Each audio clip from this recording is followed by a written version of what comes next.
Dramatic reconstructions of A Night to Remember now on BBC One. On the eve of the anniversary of the Great Storm of 1987, Michael Buerk presents a 999 special.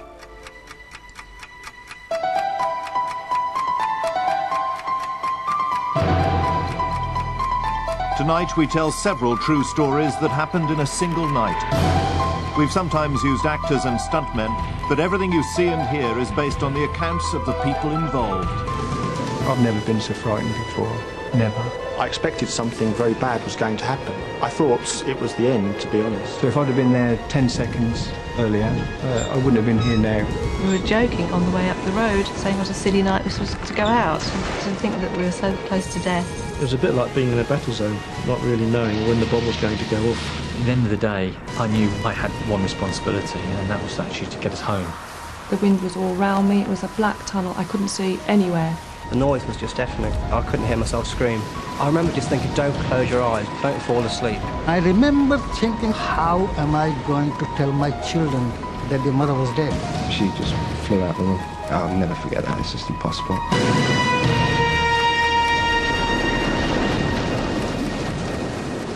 Earlier on today, apparently, a woman rang the BBC and said she heard that there was a hurricane on the way. Well, if you're watching, don't worry, there isn't. But having said that, actually, the weather will become very windy, but most of the strong winds, incidentally, will be down over Spain and across into France.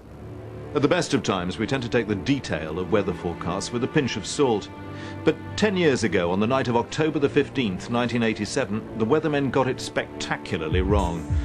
Within hours of Michael Fish's infamous broadcast, southern Britain was ravaged by hurricane-force winds, stronger than any that had been recorded for 300 years. Good afternoon. The worst storms for hundreds of years hit the south of England early this morning, killing a dozen people and bringing the whole southeast to a halt. They came without warning in the early hours of the morning, winds that hit 110 miles an hour and then went off the gauge. The storms have done millions of pounds worth of damage, blacked out cities and towns, blocked hundreds of roads, wiped out a whole region's train services, ships have capsized and run aground, buildings collapsed, and millions of people were prevented from getting to work. The Home Secretary, Douglas Hurd, has called a crisis meeting of government ministers this afternoon. Well, that's what I was doing the next day, having made a massive detour across London to get to work. Around 14 million people no doubt have their own personal memories of what was soon to become known as the Great Storm. It was a time when thousands of people put their own lives at risk to help others, and many more were left to fend for themselves. Some of the people who'll never forget that night have helped us to tell their remarkable stories. We start at the Rushy Hill caravan site at Peacehaven in Sussex, which is managed by Leslie Hills.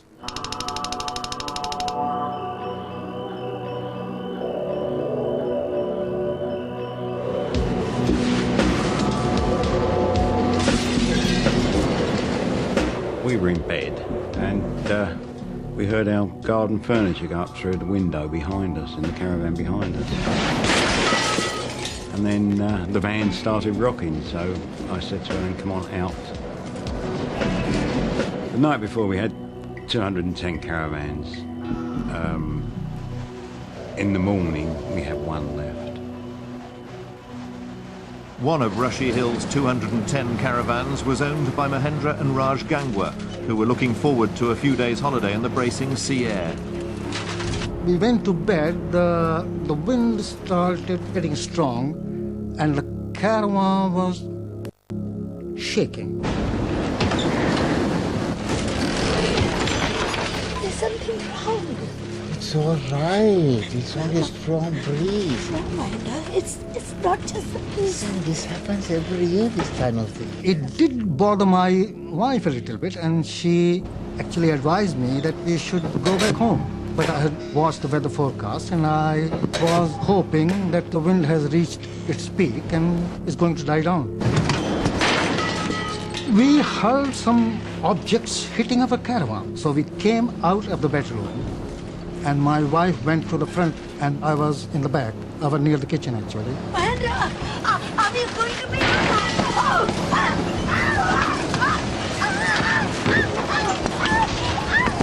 It is at that very precise moment that the chains broke with a mighty bang.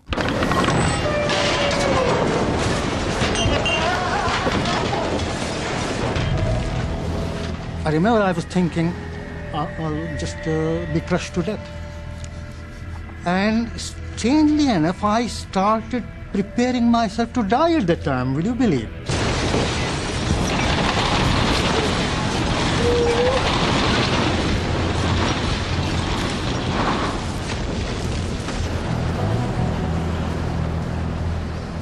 When the caravan stopped, it broke open and I could see the sky. Where are you? I thought that I'm all right, but perhaps my wife is not so lucky. I called her. I said, where are you? Can you hear me? And when there was no answer, then I felt that she was dead.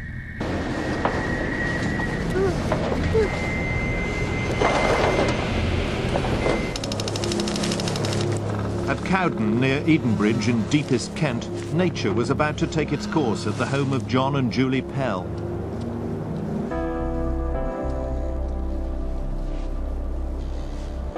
I was at full term in my pregnancy, so when I started getting the twinges, I knew that I had a few hours before I needed to get to the hospital.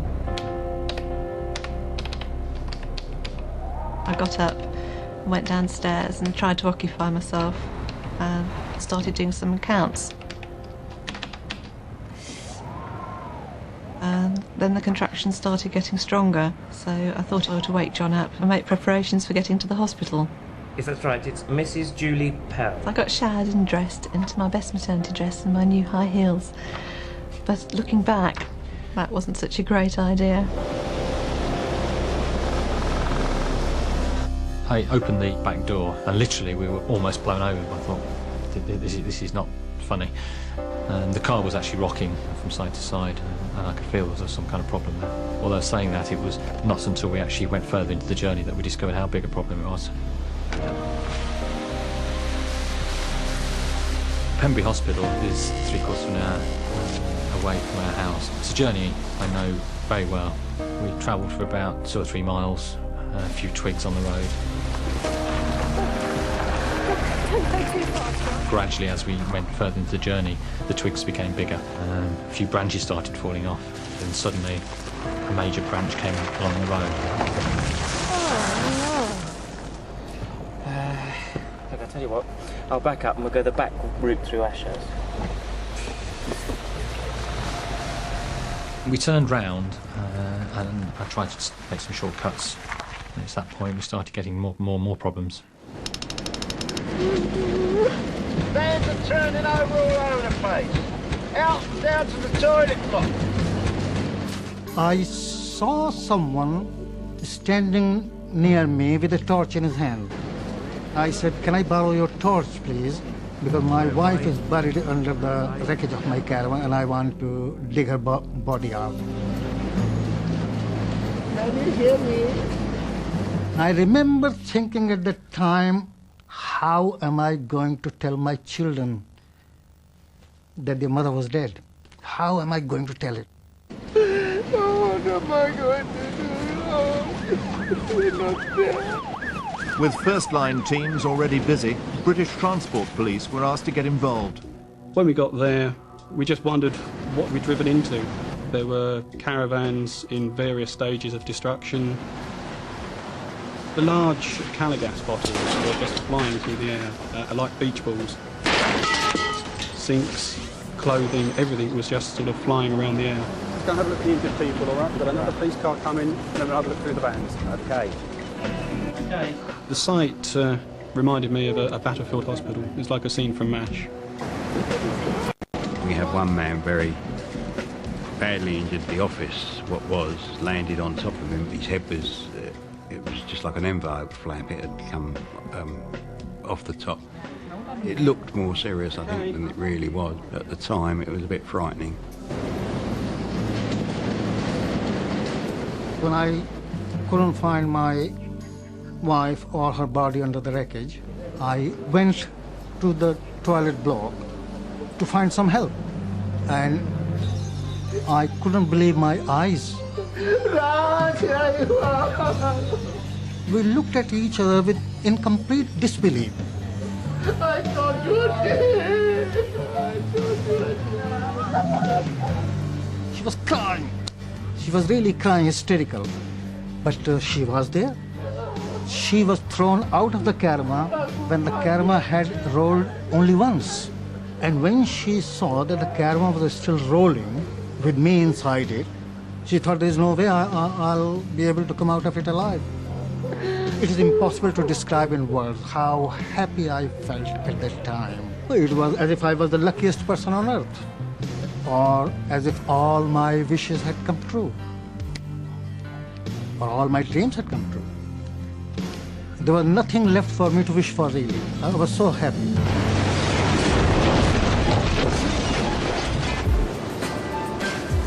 Next morning, caravan debris from Peacehaven was found 5 miles away in Lewis, and the wind wrecked all 3 police cars that went there that night.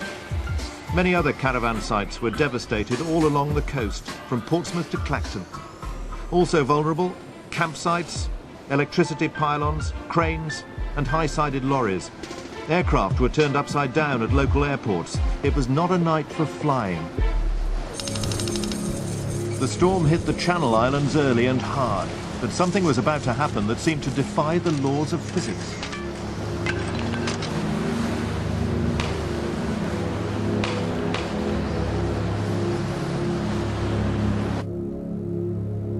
It was a normal evening.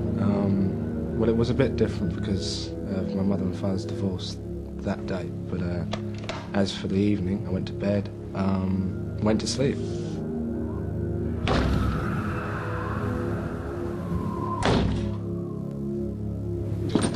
The balcony door has swung open with a gush. Kristen, you all right? My mum heard the noise and she'd come upstairs to see if I was okay, as mothers do. Are you all right? Within that time of her coming into my room, a sort of suction of wind has got into my room and trailed its way around the room. And it was frightening. It was like something out of some sort of sci-fi, sort of weird stated movie. It's hard to describe it. The wind wasn't a gush, it was more of a presence. It's lifted objects, for instance, a bedside lamp, but it's gone past these objects, gone into the next object. They weren't getting blown around. I wasn't jumping out the way of things flying everywhere, and took its course, taking things with it and dropping them behind.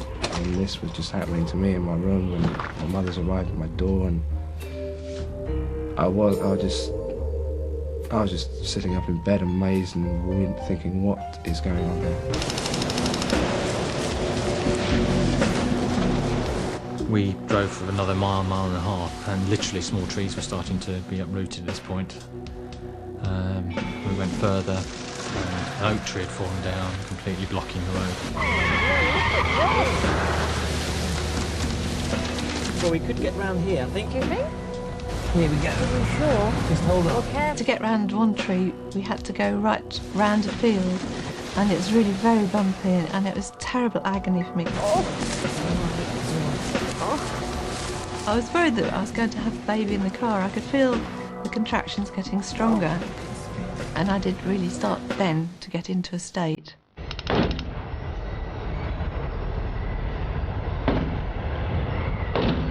Better close the door.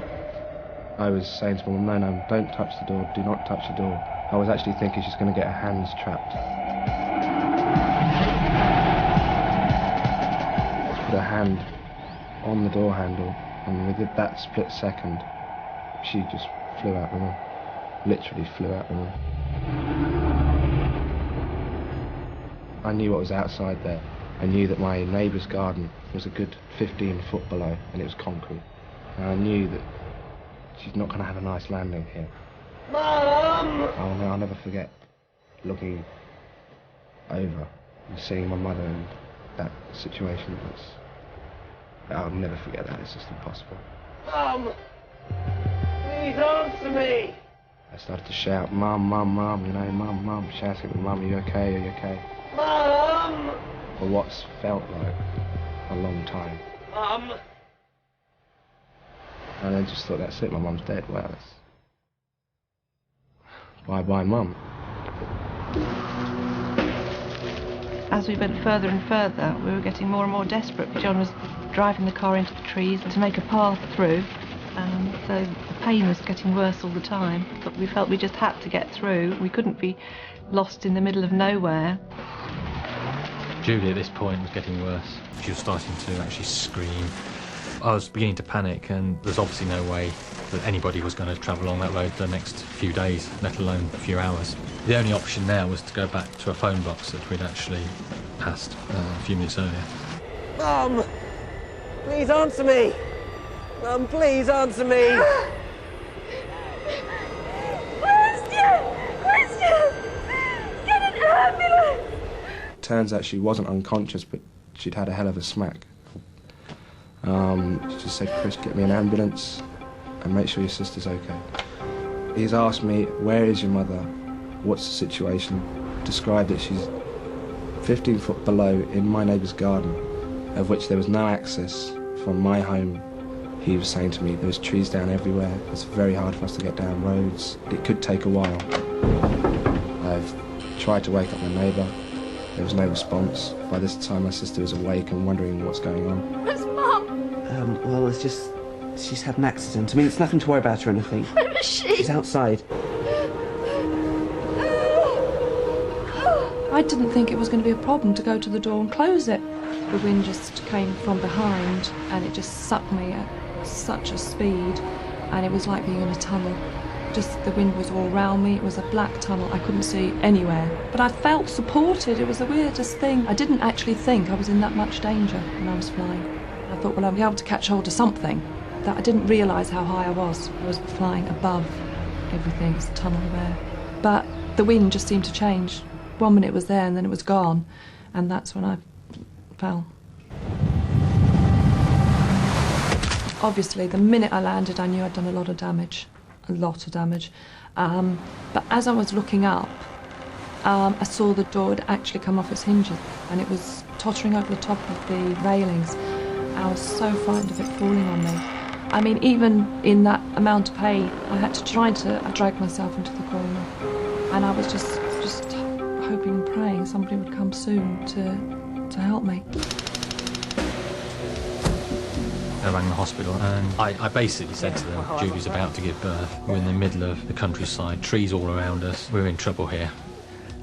We need help. We need help urgently. They're sending a helicopter, so it's all going to be fine. Oh. Yeah, they're going to ring me back about it. The relief just drained from my body. I thought, well, at least I've got some help now. Hello? Yep, that's right. What are you doing? Ah. The hospital rang back. We couldn't get the helicopter airborne because of the strong winds. Hello? Oh, hello? The phone went dead at that point and we lost all contact. Phones went dead, and so they didn't know what we were going to do. We didn't think that they'd be able to help us in any way. We decided the most sensible thing to do was to try and get home at any cost.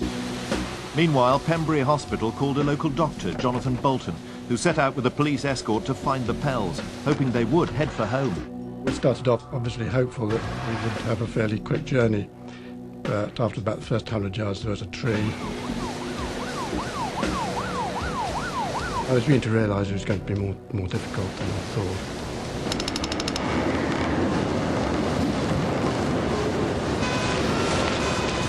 We had a call from somebody in James Road who'd been blown out of a window, which sounds very strange, and we couldn't really imagine what actually had happened. I'd only been qualified for 3 months, and it was my first real job. The drive to the scene was horrendous. There was all sorts of debris all over the road. It probably took 10 minutes. This is a good hour as far as I'm concerned. And when he turned up, I heard them coming. It was just like, thank God for that. Thank you. As soon as I heard an adult voice, I thought, oh, thank God, somebody's here. Somebody will be able to help us. Having finally woken up Pauline's neighbour, Robert Delacour squeezed down the narrow alleyway to the rear courtyard.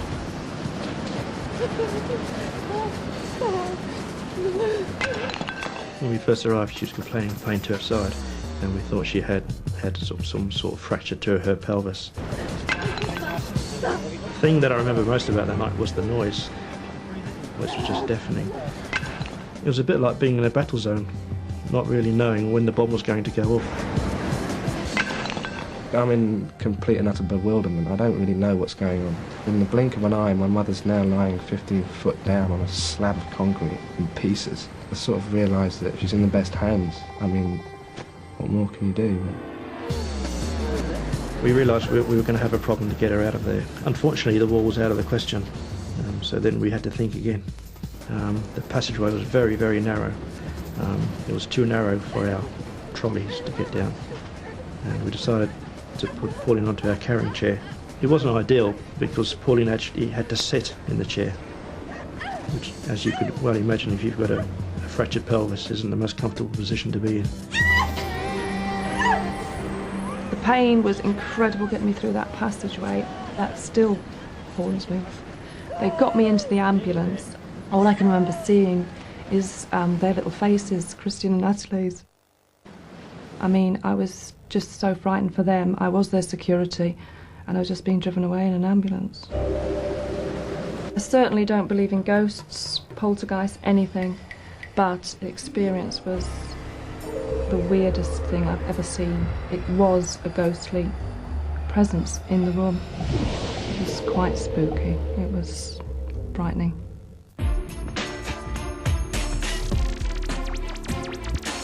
From the Channel Islands to the North Sea, the storm caused havoc. Helicopters flew to evacuate the crew of a gas platform cut loose by the storm. Lifeboat crews carried out daring rescues in winds strong enough to blow a sea-link ferry aground. And swift action by port staff at Felixstowe averted a catastrophe when a ship carrying toxic cargo broke its moorings. Remarkably, there were only 2 lives lost at sea. As the storm raged on in Jersey, a hotel manager, Steve Webb, was blissfully unaware of problems at work.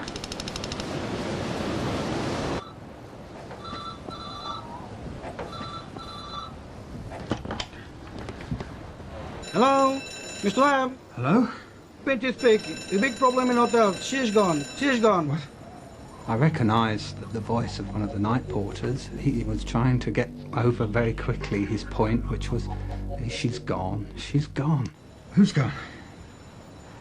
Who's... what? And just in the background I could hear the alarms ringing, and I thought, there's something's wrong. I'm on my way.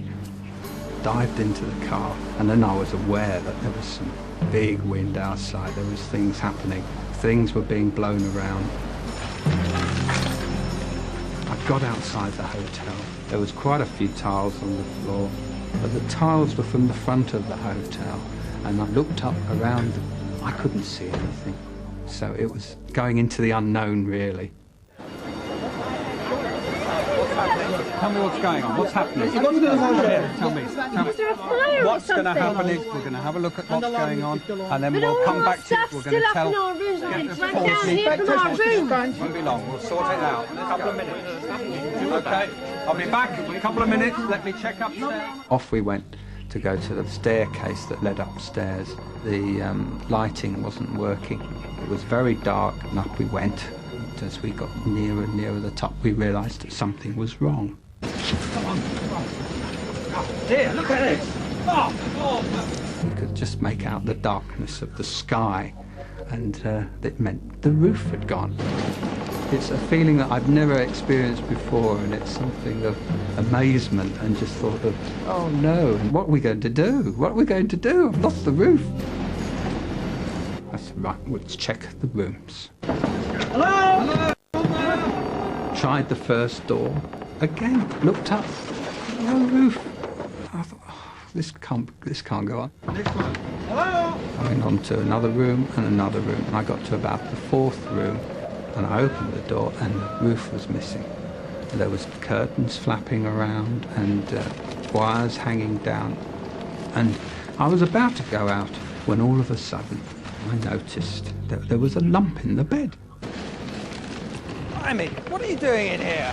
Hello? Come on. What are you doing? Come on. Who the hell are you? I'm the manager. Who are you? I'm Andy. There he was, fast asleep.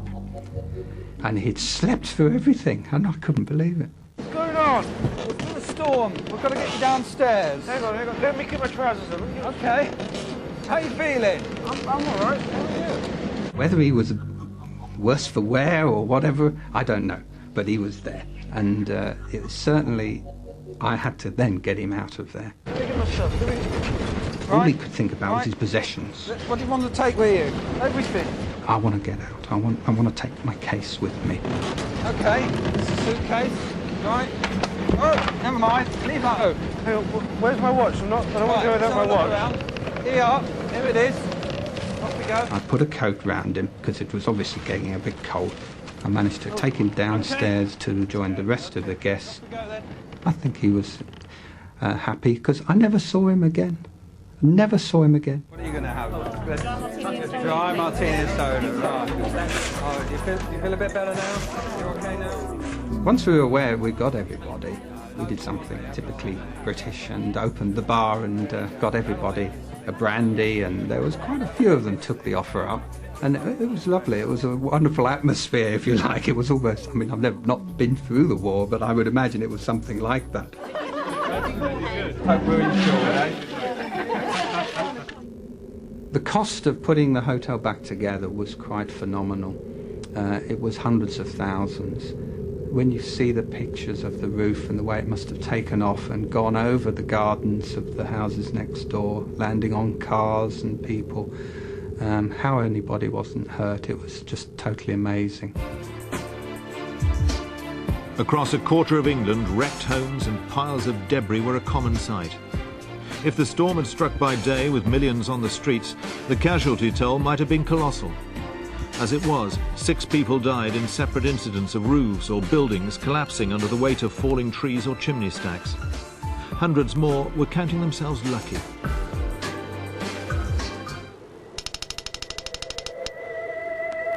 Among the lucky ones was Phil Spencer, one of 4 students who shared a flat and who would soon share a vivid memory. The first thing I remember is feeling some dust settling on my face. We'd come back from college, we'd been for a drink, watched some TV and went to bed. So that was the first thing I remember. That was followed a few moments later by the most almighty crashing, the room shaking, the sound of the wind rushing through the room, and Warren screaming. What's going on? What the hell's this? The roof's coming! I'm trapped! Get it off me!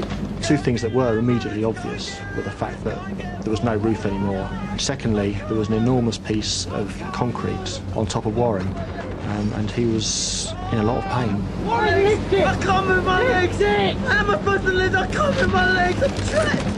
Get an ambulance! All right! When I came to pull the door open, the handle came off in my hand, which was obviously a real moment of panic. Can we get the help? Get the fire brigade! Get this thing off me! We managed to get the door open, and so we were able to get out and raise the alarm. They finally opened the door and disappeared. Left me there in excruciating pain in a pitch black with this wind blowing all around me. So I was absolutely terrified. Didn't know it was a chimney at the time, I really didn't know what it was. I thought, yeah, we'd hit by a missile or something. We've been driving home for quite a while, fairly slowly, because we couldn't really see what was ahead of us. And we could just hear this howling wind. We didn't hear any trees falling down at all, but we could just hear the howling of the wind. Then all of a sudden, in front of us, this tree just crashed.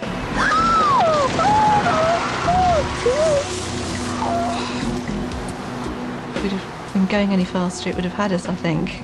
It just frightens you to think that we were so close to death at any second. John? John?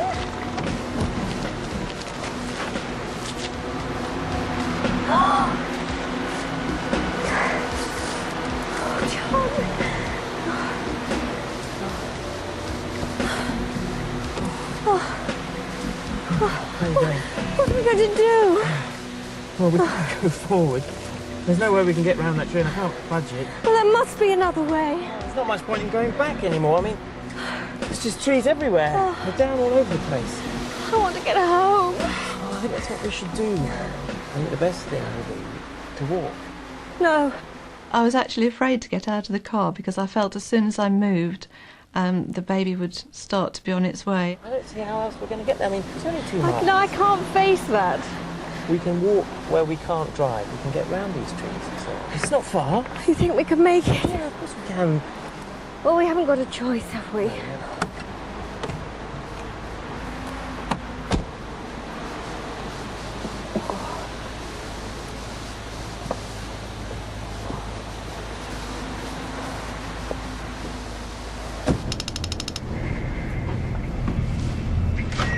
Just stay there for a minute, we'll be with you. The ambulance men who arrived to help Warren found his condition stable for the moment, but they were concerned that he was completely trapped. Luckily, one of his flatmates flagged down a passing fire engine, which was returning from another call.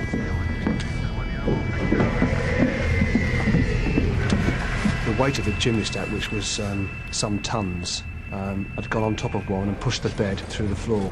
And the floor itself was not stable. And one of the first decisions made was to get a crew working underneath the room to try and alleviate any further movement if possible.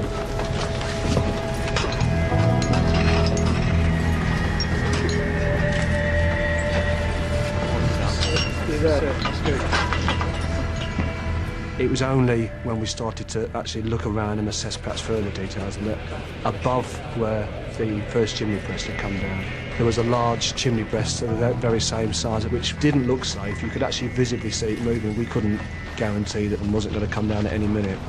With the second chimney threatening to fall, reinforcements arrived. A rope handrail was put up to help rescuers move in and out without being blown over. This I think we ought to try and do is get an airbag in there and just try and lift it. Right, can we have the airbag through, please? Right, inflate. Ready? Unfortunately, the airbag was not only pushing the chimney stack slightly away from Warren's legs to make it easy, it was also pushing the floor down. Wow! Rest there! Rest! So we decided that that practice would be unsafe. I could only walk for a few minutes at a time because the contractions were coming quite regularly. So when I had a contraction, I had to stand still as I could, because the wind was still blowing me, so that made it very difficult. But in that time, John would run ahead and find the best way over the next tree. I didn't know what to do at this point. I didn't know whether to sort of try and carry her, but there was just no way of lifting her at this stage. All I could think of doing, perhaps my way, was actually pulling on her and pulling her up the road as fast as possible, which probably made it worse. John and Julie were still 2 miles from home. Meanwhile, their would-be rescuers had made barely any progress at all. I've completely now lost count of how many trees there were, but we found the first batch, then we moved them off the road, then we moved on 50 to 100 yards and we found another tree, and so it went on. Next to arrive to help Warren Lynch was Senior Fire Officer Tom McKinley. When I first went into the building, I didn't have a premonition, that's a wrong way of putting it, but I looked at it and I could foresee tragedy. How are you, Warren? I've had a silly question, I know. Yeah, we'll let you out. Don't worry. I don't want to lose my legs. You won't lose your legs. You won't lose your legs. I was of the opinion that it wasn't a question if this stack came down, it was a question that the stack was going to come down. And anyone in the room would go with it. We put a safety officer purely to watch this stack, just to give us an indication when he thought there was a serious risk of it coming down, and said that we would have smashed the stack up around Warren as quickly as we could.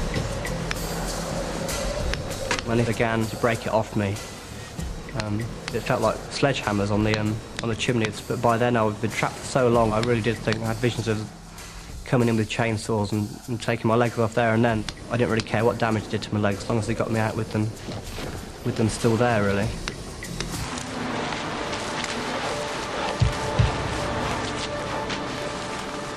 It was very difficult climbing over the trees, and I'd got this silly dress and these silly shoes on as well, which really didn't help, so they got quickly discarded.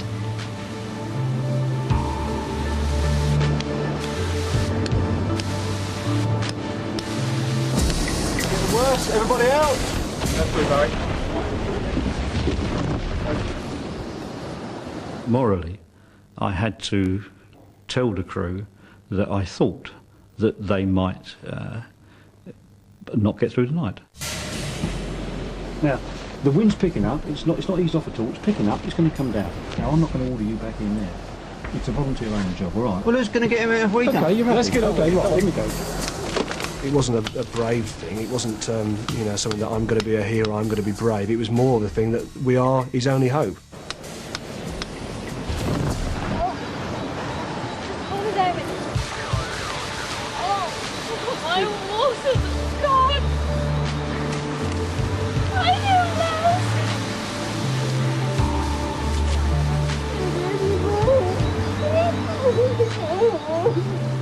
My waters broke, and then felt that the baby would be born very imminently then. I was trying to G Julie on. I wanted to get her back home because inside, the last thing I actually wanted was to deliver the baby.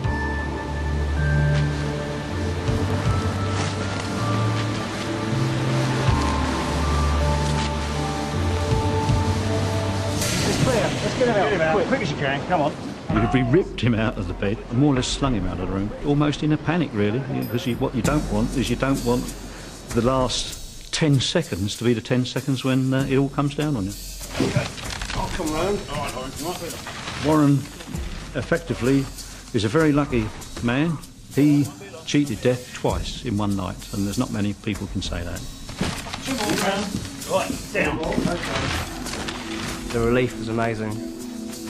I went to see the fire brigade to thank them for basically saved my life.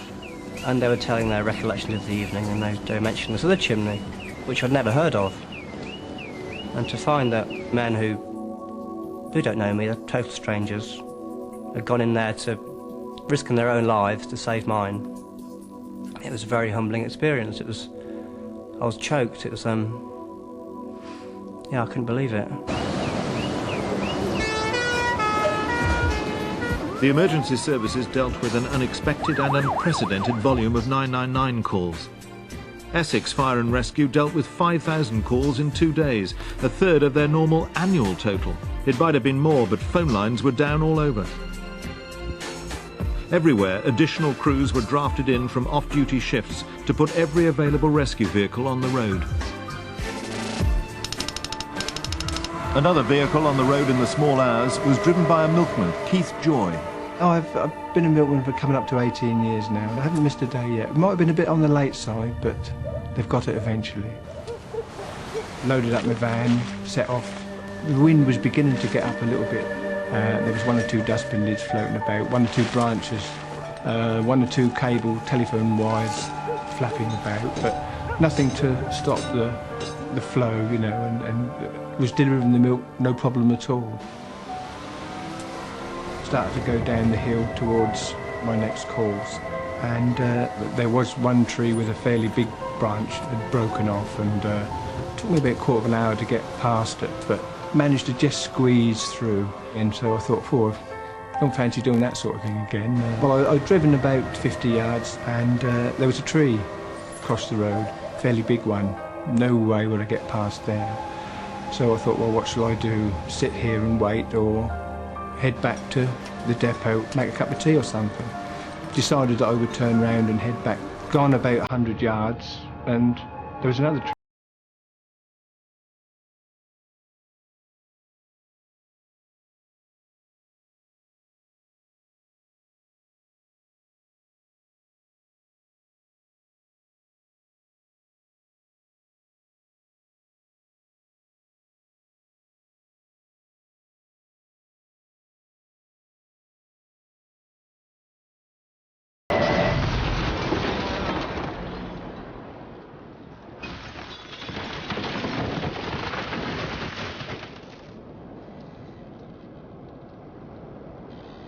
I couldn't have been more than about 15 yards away, 10, 15 yards away. It was really was as quick as that. The branches of the tree that fell couldn't have missed me more than a couple of 3 yards. It really was a frightening thing. I remember the next thing, I was laying flat on the ground and I think I shed a tear or two. Although there was nothing left of the cab at all, amazingly only 20 pints were smashed, and I sold the milk to the people in the village. I always say that I'll never win the lottery because I used all my luck up when I married my wife, but I think I had a little bit of luck left over that night. Somebody had some for me.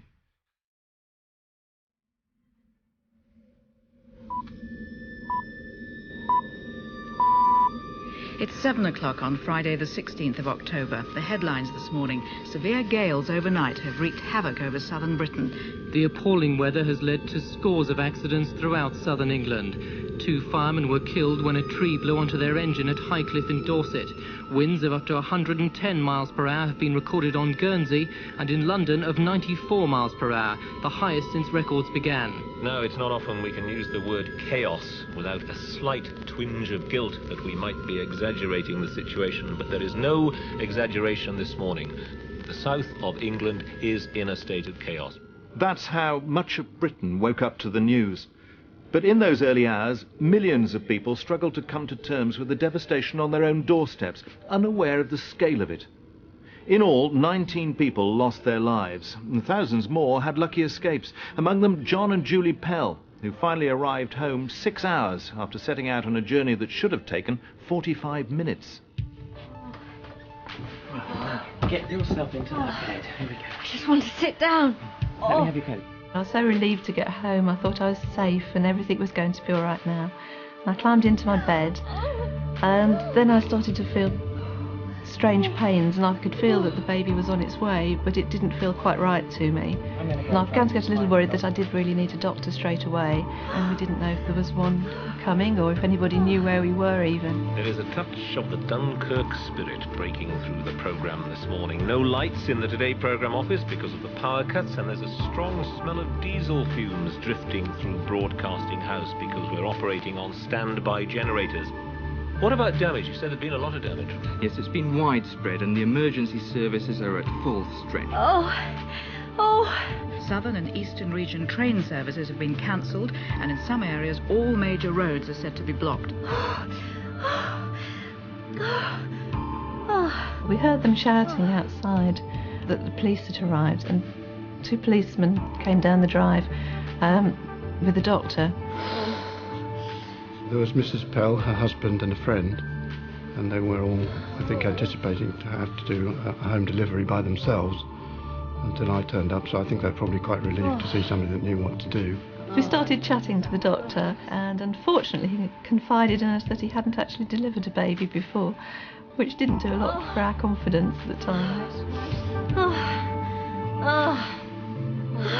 The army's been called in at several different places by fire brigades to help out.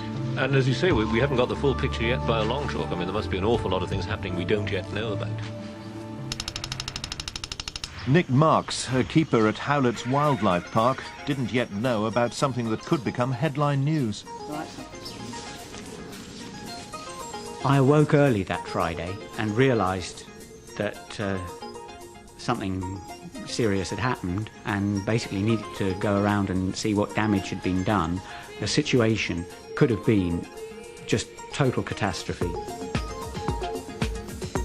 As I approached, I realised there was a problem at Cairns enclosure. One branch had fallen on the fence, flattening the fence and spanning the moat, so effectively acting as a drawbridge for anybody inside. It's all right. It's all right. Obviously the most important thing was to keep Khan in his enclosure. Should he escape, he would be so incredibly dangerous that there would probably be no alternative but to shoot him.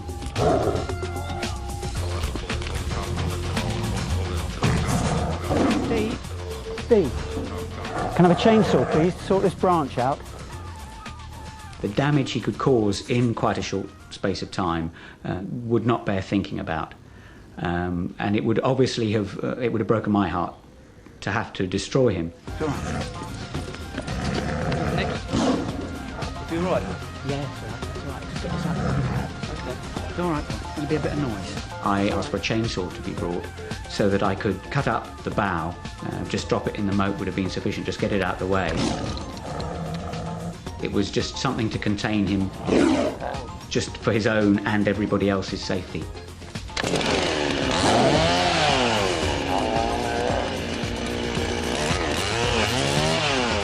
I was extremely fond of Khan, and he was a dear friend, but he was a devil, and I certainly wouldn't want him to see my back for too long.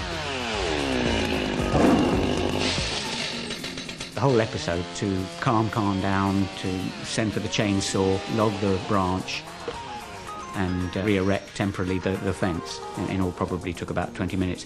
Basically, there was no time for thinking about anything. It was just a question of pressing on, get one thing sorted just good enough, and then get on to the next. Basically, I reckon that we got off incredibly lightly. We did have a clouded leopard actually escape. They aren't particularly dangerous, and about a week later, he was recaptured totally unharmed. This, in fact, made the news, but it wasn't anything like the big story that Khan escaping would have been, and thank God that didn't happen. The clear-up operation by householders, engineers, council workers and firemen was now underway. With 15 million trees uprooted, the job would take years. But by mid-morning, Julie Pell's ordeal was almost over. It was beginning to drag on rather too long, and under normal circumstances one would have gone on to a caesarean section. Obviously that's not possible at home. We're going to need forceps. Shall I try and get some from the cottage hospital? At one point it looked as if it was all going to go wrong. I won't be long. Mr. Pell was dispatched to bring up the necessary equipment, but suddenly the baby started to move again, and it all turned out all right. The baby was born about 11 o'clock in the morning in the end, and just after she'd been born, John burst through the door with the forceps, and so he just missed it by minutes. Is she gorgeous? Which he was quite upset about, but relieved as well, I think. We called her Andrea Gale to remind us of the hurricane, as if we'd forget. I just hope she appreciates what we went through for her. Well, Ian, you chaps were a fat lot of good last night. I admit, we weren't forecasting hurricane force winds, and that's what we got, and that's what we will get maybe once every 50 years, maybe once a lifetime. Well, are you weathermen just shrugging your shoulders as a result of all this, or is there an inquest going on down there at the Weather Centre? Well, there is at this very minute, and there will be for the next several months. We are getting better and better. This one, just stronger than we thought.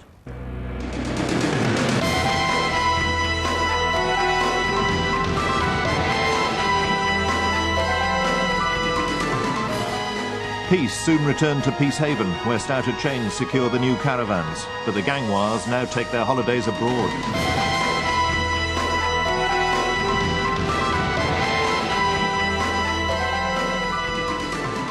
After 5 operations to her broken hip and pelvis, Pauline Michel now walks with a stick. She avoids going out when it's windy.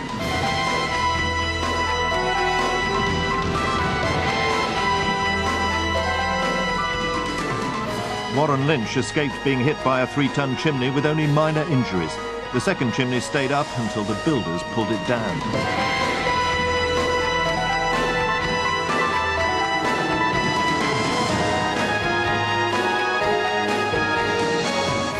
And Andrea Gale Pell celebrates her 10th birthday with a better idea of what all the fuss was about.